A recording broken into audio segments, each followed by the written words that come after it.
What would you do for a Stan Lee autograph card? It's a fun thing to think about. Interesting.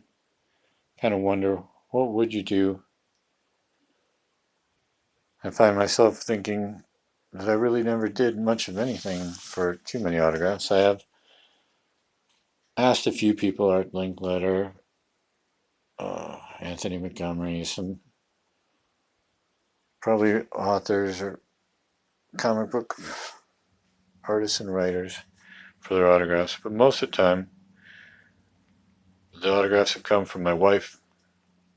She went out and got them for me because she cares greatly about making me happy. And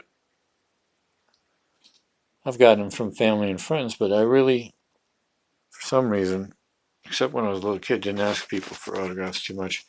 I enjoy meeting people, and probably sounds weird, but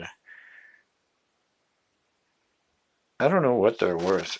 To me, it's a, it's really enjoyable and worthwhile to meet the people and have a chance to talk to them, to get to know them, and I'd like to have known Stan Lee better. I was talking to somebody and they talked about how they'd like to have a photograph of themselves with Stan Lee, and I wondered why I never took one of Priscilla with Stan Lee.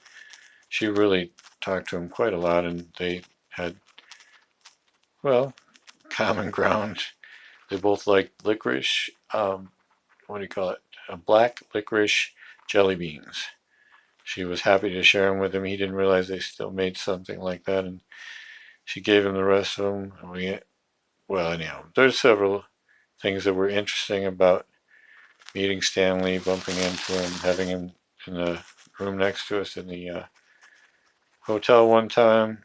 It was great to bump into him and meet him, and would have liked to have known him better. I'd rather give him all his cards back if we could just have him back here to talk to us for a while. I know that he was doing well, but anyhow, what would you do for a Stan Lee card or for a card from anybody else that you respect or enjoy the work of, or their sports or music? But wouldn't you do something more for them if you had the opportunity? I hope so. I like to think we would.